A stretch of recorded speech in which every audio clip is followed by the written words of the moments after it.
Hi student, welcome to my channel. तो आज हम स्टार्ट करने जा रहे हैं जो आपका चैप्टर नंबर 11 है, इलेक्ट्रिसिटी। ठीक है, तो थोड़ी सी इंट्रोडक्शन होगी, उसके बाद electric charge, electric current, potential difference and Ohm's law. ये 3-4 टॉपिक है जो हम इसमें देखेंगे, बाकी देखेंगे हम नेक्स्ट वीडियो में। ठीक है, तो देखो सबसे पहले तो इलेक्ट्रिसिटी या इलेक्ट्रिक करंट जिसको हम बोलते हैं, करंट जो हम जानते हैं, हमारे घर में भी करंट है, यूज में होता है हर जगह। तो देखो सबसे पहले जो कंसेप्ट आता है हमारे पास वो आता है इलेक्ट्रिक चार्ज का, इलेक्ट्रिक करंट से पहले, कि ये जो इलेक्ट्रिक चार्ज है ये क्या होता है। ठीक है, तो इलेक्ट्रिक चार्ज इसको क्यू से लिखते हैं इसको। ठीक है, क्यू सिंबल है इसका, क्यू से इसको डोनेट करते हैं इलेक्ट्रिक चार्ज को। अब देखो इलेक्ट्रिक चार्ज होता क्या है। तो जैसे कोई भी हमारे पास जैसे एटम है या कोई भी मटेरियल है या कोई भी बॉडी है, ठीक है, उन सभी बॉडीज में जो है इलेक्ट्रिकल चार्ज को अगर हम देखें तो जैसे एक नॉर्मल से एग्जांपल से समझते हैं। जैसे मान लो जो चार्ज है हमारे पास, जैसे एक बॉडी है, ठीक है, जैसे एक एटम है, ठीक है, जैसे एक एटम है हमारे पास। अब एटम में आपको बताया मेनली इसमें 3 फंडामेंटल पार्टिकल होते हैं जो आपने आज तक पढ़ा है। कौन कौन से? प्रोटॉन जो इसके न्यूक्लियस में होते हैं, और प्रोटॉन प्लस एक होते हैं इसके न्यूक्लियस में ही, आपको पता है, न्यूट्रॉन।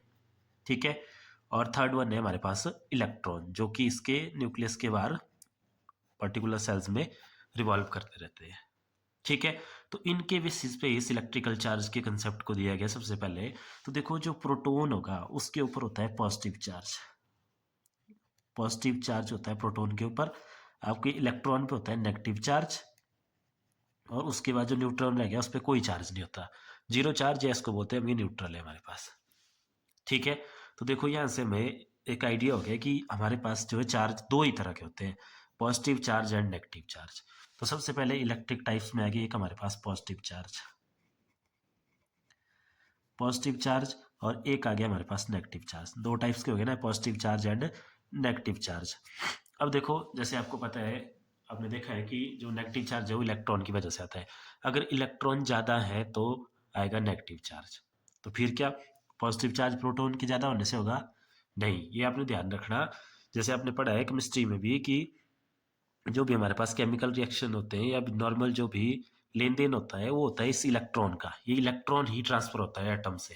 ठीक है, अगर ये लूज हो रहा है तो उसमें इलेक्ट्रॉन कम हो गए, अगर ये आपका जो है इलेक्ट्रॉन उसमें एंटर हो रहे हैं, कोई एटम इलेक्ट्रॉन को गेन कर रहा है तो उसके इलेक्ट्रॉन बढ़ गए। तो देखो जब इलेक्ट्रॉन बढ़ेंगे किसी भी एटम में, ठीक है, अगर इलेक्ट्रॉन बढ़ेंगे तो उसमें नेगेटिव चार्ज आएगा, ये बोलने का मतलब है।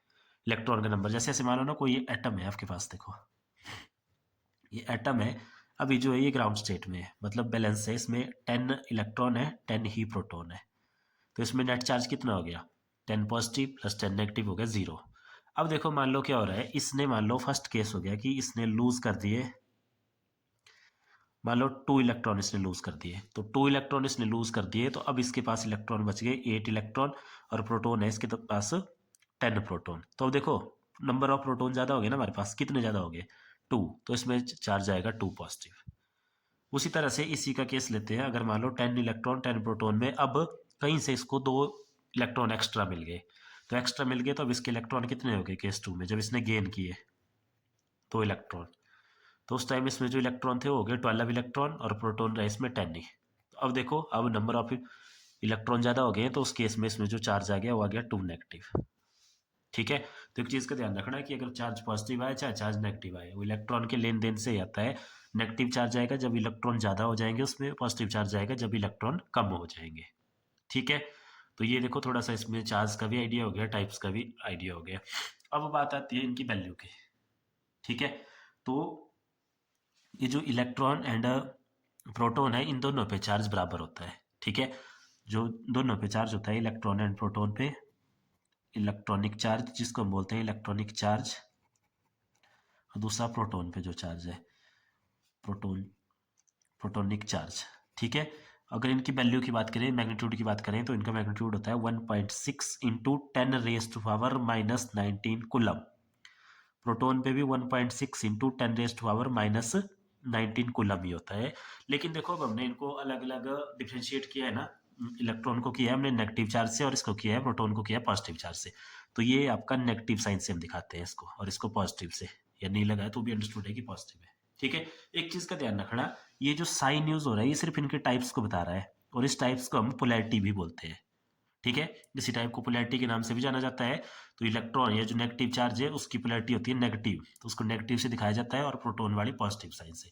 बाकी मैग्नीट्यूड की अगर बात करें, जैसे आपकी बुक में सीधे मैग्नीट्यूड से लिया है, तो मैग्नीट्यूड दोनों चार्जेस का सेम होगा, कितना 1.6 इंटू 10⁻⁻19 कूलम, इलेक्ट्रॉनिक चार्ज का भी और प्रोटोनिक चार्ज का भी। ठीक है, क्योंकि है तो ये इलेक्ट्रॉन की वजह से ही, अगर इलेक्ट्रॉन बढ़ रहे हैं तो देखो नेगेटिव चार्ज आएगा, इलेक्ट्रॉन कम हो रहे हैं तो पॉजिटिव चार्ज आएगा। ठीक है, तो मैग्नीट्यूड इनका सेम रहेगा। तो अब मतलब हम इसमें सिंपल अज्यूम कर सकते हैं कि अगर ये इलेक्ट्रॉन बड़ा है, एक्स्ट्रा है एटम में, तो चार्ज आएगा -1.6 इंटू 10⁻⁻19 कूलम। ठीक है, और अगर एक इलेक्ट्रॉन कम हो गया है तो कम होने की वजह से दूसरे वर्ड्स में बोले प्रोटॉन बढ़ गया वहाँ पे। ठीक है, प्रोटॉन उसमें एंटर नहीं हुआ, इलेक्ट्रॉन के घट जाने की वजह से प्रोटॉन बढ़ गया, तो उस टाइम प्रोटॉन बढ़ा है तो उस टाइम चार्ज बोलेंगे इनकी +1.6 इंटू 10⁻⁻19 कूलम। और अगर बात करें इनके मैग्नीट्यूड की, तो मैग्नीट्यूड सेम रहेगा 1.6 इंटू 10⁻⁻19 कूलम। अब देखो एक और चीज यहाँ पे ध्यान से नोट करेंगे, ये जो वैल्यू लिखी है 1.6 इंटू 10⁻⁻19, ये वैल्यू आपकी नेगेटिव नहीं है, इसमें कंफ्यूज नहीं होना कि यहाँ पावर तो इसकी माइनस की है। इसका मतलब क्या है, देखो इसका सिंपल सा मतलब है कि ये 1.6, इसको नीचे ले जा सकते हैं ना, पावर जब ऊपर नेगेटिव हो तो नीचे जाके क्या हो जाएगी, पॉजिटिव 19 कूलम। तो इसका मतलब है कि ये जो 1.6 है ये कितने से डिवाइड हो रहा है, 1 के आगे 19 जीरो से, ऐसे 1 2 3 4 कितनी 19 जीरो से, इतनी कम वैल्यू है ये। और देखो यहाँ पे हम एक बार बार वर्ड यूज कर रहे हैं कुलम या सी, तो ये चार्ज के यूनिट होते हैं। ठीक है, देखो चार्ज को मेजर करते हैं हम कुलम में, COLUMBS कुलम्स, और इसको लिखते हैं सी से। ठीक है, और 1 कुलम चार्ज की वैल्यू लिखी हमने, वो सॉरी 1 कुलम की नहीं, 1 इलेक्ट्रॉन पे कितना चार्ज होता है, तो 1.6 इंटू 10⁻⁻19 कूलम। एक बार दोबारा समझ लो, इस माइनस और प्लस के साइन से आपने कंफ्यूज नहीं होना, ये सिर्फ इनको डिफ्रेंशिएट करने के लिए है, टाइप्स बताने के लिए कि कौन सा नेगेटिव है कौन सा पॉजिटिव है। मैग्नीट्यूड सेम होगा 1.6 इंटू 10⁻⁻19 कूलम ही। ठीक है, तो ये हो गया हमारे पास चार्ज। अब बात आती है देखो करंट कैसे बनता है, तो करंट आपका इस चार्ज से ही बनता है। अब देखो कैसे बनेगा चार्ज, अब जैसे मान लो ये एक वायर है हमारे पास यहाँ पे, ठीक है, ये कोई वायर हमने कंसीडर कर ली। अब इस वायर के अंदर जैसे मान लो ये कंडक्टर है, तो इसमें क्या होता है आपको पता है, फ्री इलेक्ट्रॉन होते हैं, तो इसमें बहुत सारे फ्री इलेक्ट्रॉन है इस तरह से। ठीक है, फ्री इलेक्ट्रॉन है ना, इलेक्ट्रॉन क्या हुआ, एक चार्ज। ठीक है, तो अब करंट कब बनेगी, जब ये जो इलेक्ट्रॉन है इसके अंदर फ्लो करना स्टार्ट करेंगे, मूवमेंट इनकी स्टार्ट होगी। जैसे मान लो इस पॉइंट से इस साइड जा रहा है, तो उसको बोलेंगे हम movement of electron, that is known as electronic current. तो देखो हम करंट क्या हो गया हमारे पास, इलेक्ट्रिक करंट या सिंपल करंट, और इसको लिखते हैं हम आई से। ठीक है, करंट सिंबल है इसका आई। तो करंट हो गया हमारे पास फ्लो ऑफ चार्ज। ठीक है, सिंपल इसको बोलेंगे flow of charge, flow of charge is known as current. और फार्मूला क्या बन गया है, तो देखो फ्लो ऑफ चार्ज या टाइम के साथ जो है कितना चार्ज आपका फ्लो कर रहा है, तो चार्ज, चार्ज किसके लिखते हैं, क्यू से, तो charge divided by T. T क्या है, टाइम, या rate of flow of charge. Simple flow of charge, या डेफिनेशन लिखिए इसकी, तो rate of flow of charge through a conductor is known as electric current. और फॉर्मूला आ गया, रेट क्या होता है, टाइम से डिवाइड, जैसे रेट है देखो, स्पीड क्या होता है, time rate of change of distance, तो डिस्टेंस को टाइम से डिवाइड करते थे ना, तो वैसे ही इलेक्ट्रिक करंट होता है rate of flow of charge. तो मतलब यहाँ पे इलेक्ट्रिक चार्ज को टाइम से डिवाइड करेंगे, तो जो क्वांटिटी बनेगी हमारे पास वो बनेगी हमारे पास चार्ज। ठीक है, चार्ज नहीं सॉरी करंट, ए आई से जिसको हम लिखते हैं।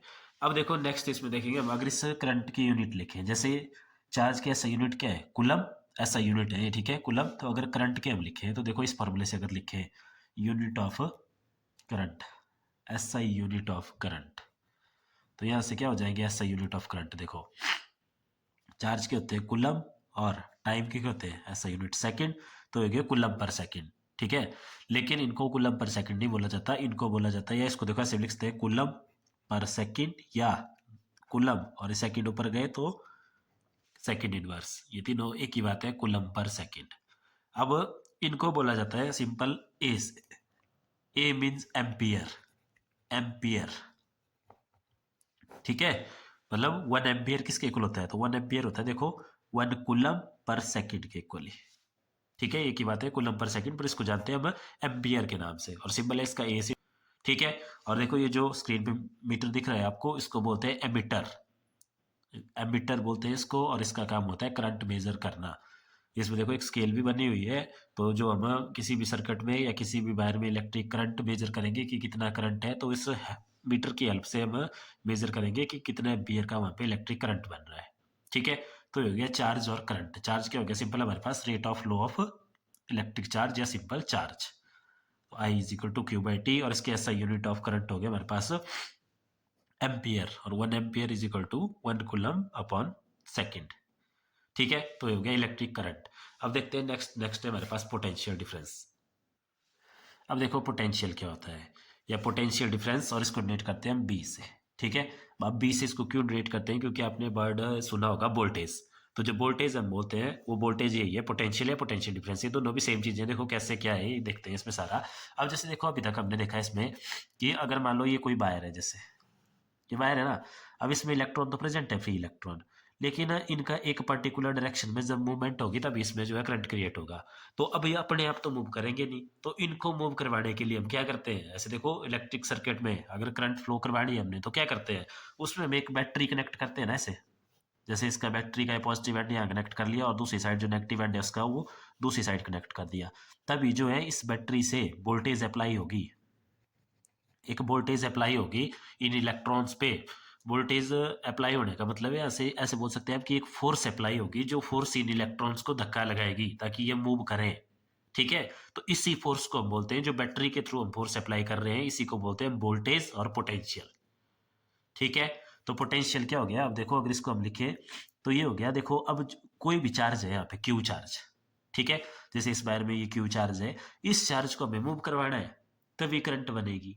तो अगर इसको मूव करवाना है तो दैट मीन्स हमें इसको पुश करना पड़ेगा, फोर्स लगानी पड़ेगी इसके ऊपर। तो अगर हम देखो फोर्स लगा रहे हैं और कहीं पे मूवमेंट हो रही है, तो उसी को क्या बोलते हैं हम, तो उसी को जैसे आपने पढ़ा है उसी को तो वर्क डन बोलते हैं, कि उस चार्ज के ऊपर हम कुछ काम कर रहे हैं, वर्क डन हो रहा है ना, वर्क डन।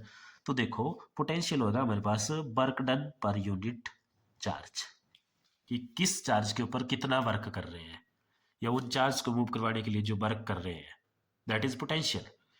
तो पोटेंशियल हो गया हमारे पास डब्ल्यू अपन क्यू। ठीक है इतना, और सिंपल वोल्टेज के नाम से भी हम इसको जानते हैं। ठीक है, वर्क डन अपॉन चार्ज, कि उस चार्ज को मूव करवाने के लिए हम कितना वर्क कर रहे हैं। अब देखो दूसरी बात है हमारे पास पोटेंशियल डिफरेंस। पोटेंशियल डिफरेंस क्या होता है, पोटेंशियल डिफरेंस भी वही आपके पास सेम चीज है। जैसे मान लो एक पॉइंट है हमारे पास, उसका पोटेंशियल है, और इस पोटेंशियल डिफरेंस को जो मेजर करते हैं इसकी यूनिट देखते हैं पहले। तो देखो अगर यहाँ से बात करें हम इसकी एस आई यूनिट की, तो यहाँ से इसके सही यूनिट क्या बनेंगे, वर्क के क्या होते हैं जूल, और चार्ज के क्या होते हैं कुलम, तो जूल पर कुलम। पर इसको भी हम जूल पर कुलम नहीं बोलते, इसको भी हम जानते हैं बोल्ट के नाम से, बोल्ट। ठीक है, बोल्ट, और इसको कैपिटल बी से रिलेट करते हैं। तो अब देखो ये पोटेंशियल डिफरेंस की क्या कहानी है। पोटेंशियल डिफरेंस की कहानी है, जैसे मान लो एक पॉइंट है हमारे पास ए पॉइंट, और एक पॉइंट है बी। ठीक है, तो जैसे मान लो इस ए पॉइंट का जो पोटेंशियल है हमारे पास, जो वोल्टेज है वहाँ पे वो मान लो 10 वोल्ट है, और इस पॉइंट पे जो है 5 वोल्ट है। ठीक है, तो अब मान लो कोई चार्ज है यहाँ पे क्यू, इस बी पॉइंट पे कितने पोटेंशियल पे हो 5 पे, और यहाँ पे देखो हायर पोटेंशियल है 10 वोल्ट का। ठीक है, तो आप या तो उसको ऐसे भी समझ सकते हैं, इस क्यू को भी छोड़ दो, इन दोनों पॉइंट के बीच में कितना डिफरेंस है, यहाँ पे 10 वोल्ट है और यहाँ पे 5 है, तो डिफरेंस है इनमें 5 वोल्ट का, तो इसी को बोलते हैं पोटेंशियल डिफरेंस। ठीक है, या अगर क्यू से समझना तो जैसे मान लो क्यू अभी इस बी पॉइंट पे यहाँ पे पोटेंशियल है 5 वोल्ट का, और यहाँ पे पोटेंशियल है 10 वोल्ट का, तो अगर इस क्यू को इस पॉइंट पे पहुंचाना होगा तो इस पे हमें जो है 5 वोल्ट का और काम करना पड़ेगा, तभी जो है पोटेंशियल इसका सेम होगा और ये यहाँ पे पहुंचेगा। तो पोटेंशियल डिफरेंस भी वही है। तो देखो पोटेंशियल डिफरेंस के भी यूनिट सेम होंगे, जो पोटेंशियल के फॉर्मूला भी इसका वही होगा, चाहे पोटेंशियल की बात हो, चाहे पोटेंशियल डिफरेंस की हो, या सिंपल वोल्टेज बोला जाए, तीनों सेम ही चीज़ें हैं। फॉर्मूला है डब्ल्यू अपन क्यू, और पोटेंशियल या पोटेंशियल डिफरेंस या वोल्टेज, इन तीनों को हम लिखते हैं सिंबल इसके लिए बी यूज करेंगे। तो बी इज इक्वल टू क्या फॉर्मूला बन गया, डब्ल्यू अपॉन क्यू, और एस आई यूनिट क्या बन गए, तीनों के ही एस आई यूनिट बन गए इसके हमारे पास वोल्ट, जिसको हम बी से लिखते हैं। ठीक है, और ये जो आपकी स्क्रीन पे मीटर दिख रहा है इसको बोलते हैं हम वोल्ट मीटर। इसकी हेल्प से हम किसी भी सर्किट में वोल्टेज मेजर करते हैं। ठीक है। और देखो इसका जो सिंपल सा एग्जांपल है, जैसे हमारे पास बैटरी होती है, आपने बैटरी देखी है कि उस पे लिखा होता है कि ये 3 वोल्ट की बैटरी है या 6 वोल्ट की बैटरी है या 9 वोल्ट की बैटरी है। ठीक है। उसका मतलब है कि जब उस बैटरी को आप वो किसी भी सर्किट में कनेक्ट करेंगे तो वहां से जो ये वाली फोर्स लगेगी या जो चार्ज पे काम होगा, ठीक है, उसकी लिमिट कितनी है उसकी, कि वो 3 वोल्ट का करेगी, ये 6 वोल्ट का और ये 9 वोल्ट का, इतनी वोल्टेज है उसकी। ठीक है। क्योंकि वो वोल्टेज क्यों जरूरी है, इन जो भी चार्ज है वहां पे, जैसे इलेक्ट्रॉन की वजह से अगर चार्ज है तो उन इलेक्ट्रॉन्स को मूव करवाने के लिए हमें उस पर एक फोर्स लगानी पड़ेगी, काम करना पड़ेगा उस पर कुछ, उनको एक जगह से दूसरी जगह ले जाने के लिए, उसके लिए हमें जरूरत होती है वोल्टेज की, that is known as potential. ठीक है। तो ये हो गया पोटेंशियल, पोटेंशियल डिफरेंस या वोल्टेज का कंसेप्ट। ठीक है इतना। अब देखो नेक्स्ट देखते हैं, इसमें नेक्स्ट है हमारे पास ओम्स लॉ। ये बहुत इंपॉर्टेंट टॉपिक है ओम्स लॉ। ओम्स लॉ में क्या है, कुछ नहीं है, बिल्कुल सिंपल है। ओम्स लॉ भी इसी से रिलेटेड है। अब जैसे देखो ओम्स लॉ, वैसे तो ये चीज़ क्लियर होगी कि जैसे मान लो ये कोई कंडक्टर है हमारे पास यहाँ पे, ठीक है, एक वायर की फॉर्म में हमने एक कंडक्टर ले लिया, इस तरह से एक वायर है और इसके दोनों एंड जो है हमने कनेक्ट कर लिए इस तरह से एक बैटरी के साथ। ये पॉजिटिव एंड है बैटरी का और ये नेगेटिव एंड है। ये छोटे वाला जो है नेगेटिव एंड होता है और बड़े वाला आपका पॉजिटिव एंड होता है। ये देखेंगे हम इसमें आगे सिंबल जब हम पढ़ेंगे उसमें भी सारा। अब देखो आपने एक चीज़ का ध्यान रखना, जो इलेक्ट्रॉन मूव करते हैं, जैसे इसमें इलेक्ट्रॉन है ना, ये इलेक्ट्रॉन है, नेगेटिव चार्ज होता है इन पे। तो आपको पता है कि जो चार्ज की जो प्रॉपर्टी रहती है वो रहती है, अगर नहीं पता तो इसमें देखो सबसे पहले ये नोट कर लेंगे कि चार्ज जो सेम चार्ज है, सेम चार्ज, जैसे मान लो अगर पॉजिटिव चार्ज है और पॉजिटिव चार्ज है, ये वो है ना सेम, या नेगेटिव चार्ज है ये नेगेटिव चार्ज है, ये एक दूसरे को करते हैं रिपेल। रिपेल करेंगे मतलब एक दूसरे को दूर धकेलेंगे, ऐसे रिपेल करेंगे। और अगर अपोजिट चार्ज आ रहे हैं, जैसे पॉजिटिव और नेगेटिव आमने सामने आ रहे हैं, तो वो करते हैं एक दूसरे को अट्रैक्ट। ठीक है। तो जैसे देखो ऐसे बैटरी कनेक्ट की, जब यहाँ से कुछ भी पोटेंशियल अप्लाई हुआ तो ये एंड पॉजिटिव है, तो यहाँ पे देखो पॉजिटिव पोलैरिटी पहुंचेगी और यहाँ पे नेगेटिव पोलैरिटी पहुंचेगी। तो अभी जो इलेक्ट्रॉन है देखो ये किस तरफ अट्रैक्टिव होंगे, इस पॉजिटिव एंड की तरफ अट्रैक्टिव होंगे ना ये, तो ये इलेक्ट्रॉन की मूवमेंट होगी इस तरफ। तो देखो इलेक्ट्रॉन इस तरह से चलेंगे यहाँ से आते हुए इस एंड पे ऐसे इलेक्ट्रॉन। तो बाद में देखते हैं, पहले इसमें देख लेते हैं थोड़ा ये कि जो फ्लो ऑफ इलेक्ट्रॉन हो जाता है, फ्लो ऑफ इलेक्ट्रॉन वो किस एंड से, नेगेटिव एंड से नेगेटिव टू पॉजिटिव एंड रहता है। ठीक है। जैसे देखो ये पॉजिटिव की तरफ आ रहे हैं ना, नेगेटिव से ऐसे निकलेंगे और ये पॉजिटिव की तरफ आएंगे इलेक्ट्रॉन। और अगर बात करें करंट की, अब फ्लो ऑफ करंट या डायरेक्शन ऑफ करंट भी इसको आप बोल सकते हैं, direction, direction of flow of electron और direction of flow of current. ठीक है। तो करंट चलता है, फिर इसके अपोजिट डायरेक्शन में करंट क्रिएट होगी यहाँ पे। जैसे ये क्या आ रही थी देखो, ये आ रही थी ना नेगेटिव टू पॉजिटिव, ये नेगेटिव से इस देखो इस साइड पॉजिटिव वाली साइड आ रहे थे, और जो करंट बनेगी वो इसके अपोजिट बनेगी। करंट कैसे बनेगी, करंट बनेगी वो पॉजिटिव एंड से निकलेगी, ऐसे पॉजिटिव से नेगेटिव। तो करंट की डायरेक्शन होती है हमेशा पॉजिटिव टू नेगेटिव, ये आपने थोड़ा ध्यान रखना है इसमें। ठीक है। जब भी हम सर्किट डायग्राम बनाएंगे तो एरो लगाएंगे वहां पे इसी तरह से, एरो गलत नहीं लगने चाहिए। ठीक है। ये होगी इन दोनों की डायरेक्शंस। अब देखते हैं ओम्स लॉ। ओम्स लॉ बिल्कुल सिंपल है, अगर आपको ये सारी चीज़ें क्लियर है तो चलो ओम्स लॉ में चलते हैं। देखो ओम्स लॉ क्या बोलता है, तो जैसे अभी तक हमने इतना पढ़ लिया और ये आपको क्लियर भी हो गया कि जैसे मान लो ये कोई कंडक्टर है हमारे पास, ठीक है, ऐसे वायर की फॉर्म में ना ये। अब इसको हमने कनेक्ट, अगर इसमें इलेक्ट्रॉन तो प्रेजेंट है पहले से, लेकिन अगर उनका मूवमेंट करवाना है तो उसके लिए हमें इसमें एक पोटेंशियल अप्लाई करना पड़ेगा, और पोटेंशियल अप्लाई करने के लिए हम कनेक्ट करते हैं एक बैटरी। तो ये हो गया बैटरी का पॉजिटिव एंड, और ये हो गया इसका नेगेटिव एंड, ये छोटे वाला यहाँ पे। ठीक है। छोटे वाला नेगेटिव एंड होता है, बड़े वाला पॉजिटिव एंड। ठीक है। तो अब इसमें फ्लो ऑफ इलेक्ट्रॉन हम करंट दिखाएंगे, तो करंट की डायरेक्शन क्या होती है देखो, पॉजिटिव से नेगेटिव ना, तो पॉजिटिव से ऐसे एरो निकलेगा और नेगेटिव की तरफ ये करंट आएगी इसमें, ये ऐसे चल रही है इसमें करंट। ठीक है। आई इस तरह से करंट। तो अब ये करंट कितनी चलेगी इसमें, देखो कॉमन सी बात है, ये किस पर डिपेंड करेगा, जितनी बड़ी बैटरी लगाएंगे, जितने बड़े वोल्ट की बैटरी लगाएंगे उतनी ज़्यादा करंट उसमें आएगी। तो सबसे पहले ये बात बताई थी हमने, एक साइंटिस्ट थे ओम्स नाम के, उन्होंने, तो फिर उन्हीं के नाम पे ये लॉज बन गया हमारे पास कि current flowing through a conductor is directly proportional to applied voltage. लेकिन एक चीज़ का ध्यान रखना कि उस वोल्टेज के बराबर ही करंट नहीं होता वहाँ पे, लेकिन उस पर डिपेंड करता है कि जितनी ज़्यादा वोल्टेज अप्लाई करेंगे उतना ही ज़्यादा करंट होगा यहाँ पे। डायरेक्टली प्रोपोर्शनल, ये वाला साइन होता है डायरेक्टली प्रोपोर्शनल का। इसका मतलब होता है सीधा रिलेशन है इनका, एक चीज़ बढ़ेगी तो दूसरी भी बढ़ेगी। जैसे फॉर एग्जांपल मान लो करंट बढ़ानी है अपने यहाँ पे, तो बैटरी की जो वैल्यू है वो बढ़ानी पड़ेगी, वोल्टेज बढ़ानी पड़ेगी। और अगर वोल्टेज बढ़ाएंगे तो करंट बढ़ेगी, अगर करंट को कम करना है तो वोल्टेज को कम करना पड़ेगा। बैटरी कम कर दी, वोल्टेज कम कर दी, तो करंट कम हो जाएगी। ये मतलब होता है डायरेक्टली प्रोपोर्शनल का। और अब देखो अब बनानी है हमने इसकी इक्वेशन। इक्वेशन मतलब ये प्रोपोर्शनलिटी का साइन हटा के यहाँ पे इक्वल टू का साइन लाना है। तो जब भी प्रोपोर्शनलिटी का साइन हटता है तो उसकी जगह पे एक कांस्टेंट आता है। तो यहाँ पे जो कांस्टेंट आता है हमारे पास वो आता है इसकी जगह आर, और आगे हो गया आई। इसको ऐसे लिखते हैं V is equal to I R. तो ये है ओम्स लॉ हमारे पास मैथमेटिकल फॉर्म में, V is equal to I R, और डेफिनेशन ये होगी। और देखो ये जो आर है, यहाँ पे आर है हमारे पास प्रोपोर्शनलिटी कांस्टेंट बोलते हैं इसको। मतलब जब प्रोपोर्शनलिटी साइन हटता है तो फिर एक कांस्टेंट आता है, उसको बोलते हैं प्रोपोर्शनलिटी कांस्टेंट। और यहाँ पे इसको जाना जाता है रेजिस्टेंस के नाम से,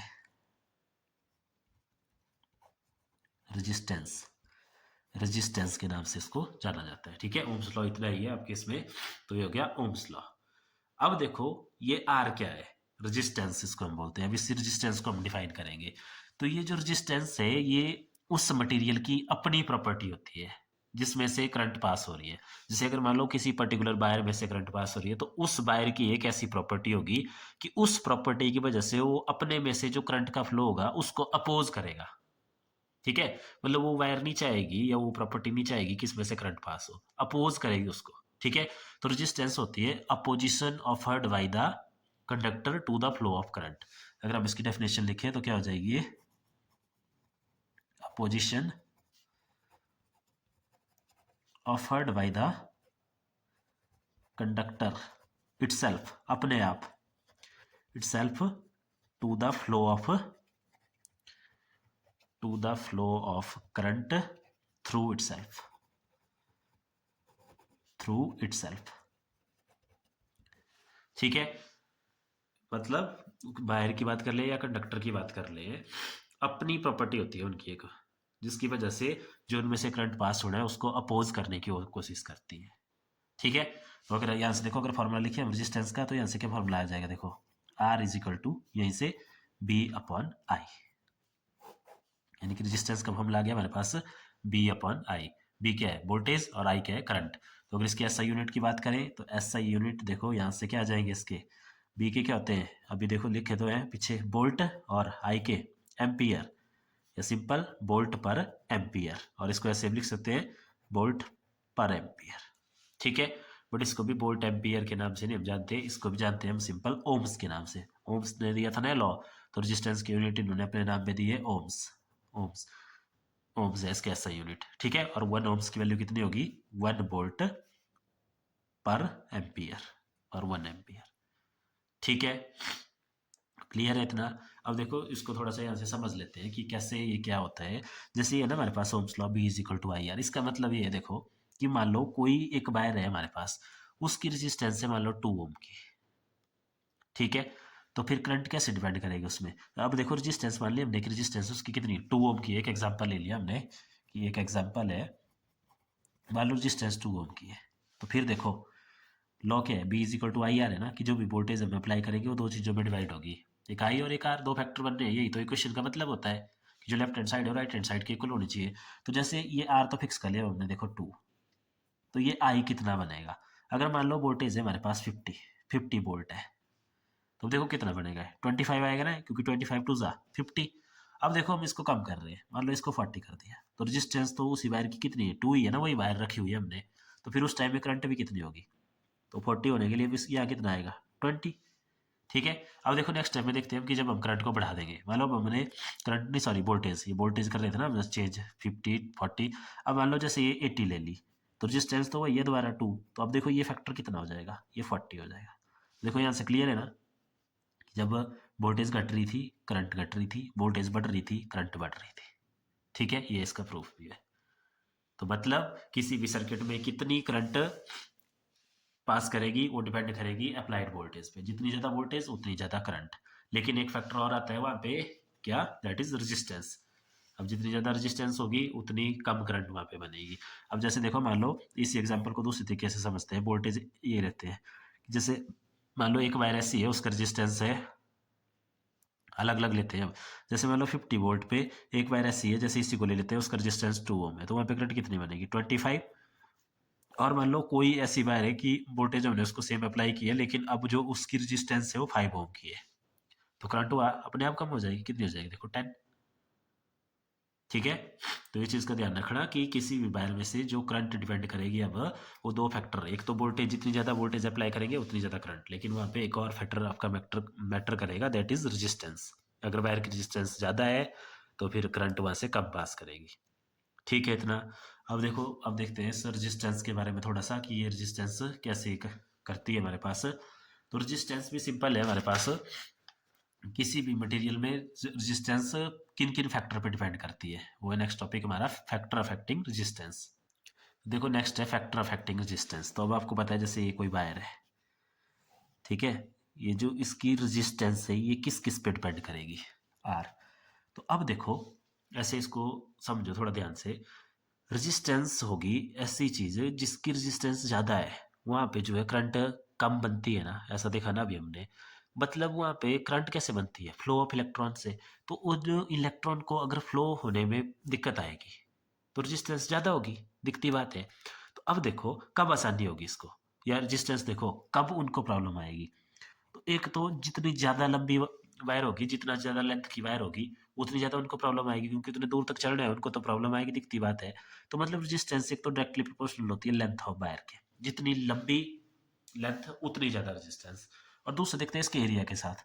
अब देखो एरिया के साथ, अगर मान लो जो आपकी वायर है ज़्यादा मोटी होगी, मोटी हो जाएगी तो ज़्यादा का एरिया ऑफ क्रॉस सेक्शन हो जाएगा उसका। तो अगर ज़्यादा एरिया मिल रहा है उन्हें इलेक्ट्रॉन को मूव करने के लिए, तो थोड़ा आसान हो जाएगा मूव करना उनके लिए। तो इसका मतलब है एरिया के साथ ही इन्वर्सली प्रोपोर्शनल होती है।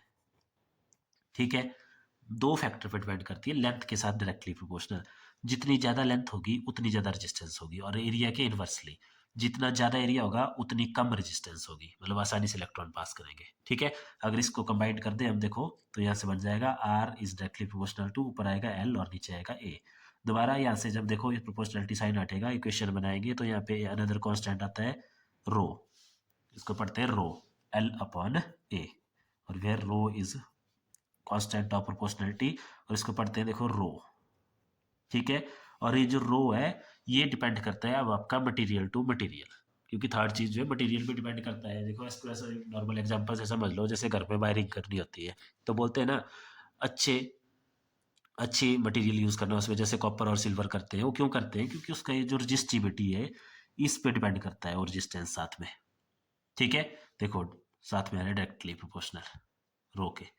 क्लियर है। और जब जैसे इसको देख लो, आप इसको ऐसे भी समझ सकते हैं, रेजिस्टेंस का ये हो गया कि जिस वायर की लेंथ ज़्यादा होगी उसकी रेजिस्टेंस ज़्यादा होगी, और जिसका एरिया ज़्यादा होगा उसकी रेजिस्टेंस कम होगी। इसको आप ऐसे भी समझ सकते हैं कि जैसे देखो घर में हमारे जो भी करंट से चलने वाले अप्लाइंसेज हैं, जो बड़े बड़े अप्लाइंसेज हैं, मतलब जिनके लिए हमें ज़्यादा करंट चाहिए होती है, तो ज़्यादा करंट चाहिए तो मतलब उनकी जो वायर है उसका रेजिस्टेंस कम होना चाहिए। तो उस पर आप देखते हैं कि हम मोटी से मोटी वायर यूज़ करते हैं। मोटी मोटी वायर्स होती है ना उनमें, जैसे आपके पास हीटर वगैरह है जिसमें ज़्यादा करंट चाहिए होती है तो मोटी वायर लगी होती है उसमें, या वायरिंग करते हैं आप रूम में तो उसमें भी मोटी वायर का यूज़ किया जाता है ताकि वो जले ना। दूसरी तरफ जैसे जो कुछ ऐसे अपरेटस है हमारे पास इसमें बहुत कम करंट बनती है, जैसे इसका एग्जांपल ले लो आप, मोबाइल चार्जर। तो मोबाइल चार्जर की केबल आप देखते हो बारीक बारीक होती है, क्यों होती है बारीक, क्योंकि उसमें जो है इतनी ज़्यादा करंट नहीं होती है। ठीक है, उसमें कम करंट होती है तो उससे काम चल जाता है। लेकिन जैसे जैसे करंट बढ़ेगी फिर वो बारीक वायर नहीं चलेगी आपकी, क्यों नहीं चलेगी, क्योंकि जितनी ज़्यादा कम होगी वो, जितना ज़्यादा एरिया उसका कम होगा तो रेजिस्टेंस ज़्यादा होगी उसकी। तो इसलिए उसकी रेजिस्टेंस को कम करने के लिए फिर जहाँ पे करंट ज़्यादा चाहिए होती है तो वायर को हम मोटा कर देते हैं या मोटी वायर यूज़ करते हैं। क्लियर है। तो ये हो गया रजिस्टिविटी के, इसको रो पढ़ते हैं इसको रो। ठीक है, और इसको बोलते हैं रजिस्टिविटी। और ये मटेरियल टू मटेरियल डिपेंड करती है, मतलब हर एक मटेरियल के लिए अलग अलग होगी। जैसे कॉपर के लिए कुछ अलग होगी और ये फिक्स होती है। ठीक है, ये पूरे मटेरियल के लिए सेम होगी। अब इसका मतलब ये है कि जैसे मान लो वायर की लेंथ चाहे 10 सेंटीमीटर हो, चाहे वायर की लेंथ 10 मीटर हो, दोनों वायर में जो रजिस्टिविटी है वो सिर्फ मटेरियल पर डिपेंड करेगी। मतलब अगर ये सेम मटेरियल की है, अगर ये दोनों वायर कॉपर की है तो रजिस्टिविटी जितनी इसकी होगी उतनी ही इसकी होगी। लेकिन रेजिस्टेंस, रेजिस्टेंस किस वायर की ज़्यादा होगी, देखो अगर ये मोटाई में बराबर है तो फिर रेजिस्टेंस जिसकी लेंथ ज़्यादा उसकी रेजिस्टेंस ज़्यादा होगी और इसकी रेजिस्टेंस कम होगी। वही अगर दूसरे केस में हम देखें, अब जैसे देखो मान लो दो वायर है ऐसे, वो जो है सेम लेंथ की है। मान लो दोनों है आपके पास 2 मीटर की है और सेम ही मटेरियल की भी है, लेकिन एक वायर आपकी जो है लेंथ में तो दोनों बराबर है 2 मीटर की, लेकिन एक वायर आपकी मोटी है, मतलब उसका एरिया ज़्यादा है, और एक वायर आपकी छोटी है, यानी कि पतली है, उसका एरिया कम है। तो उस केस में जो रेजिस्टेंस होगी वो इस वाली पतली वाली वायर की ज़्यादा होगी रेजिस्टेंस, और इस वाली वायर की रेजिस्टेंस कम होगी। ठीक है, तो ये था आपके पास इसकी थोड़ी बेसिक इंट्रोडक्शन, और साथ में हमने देखा इसको रेजिस्टेंस तक। अब नेक्स्ट टॉपिक देखेंगे अब इसके बाद, तो इस वीडियो में इतना ही।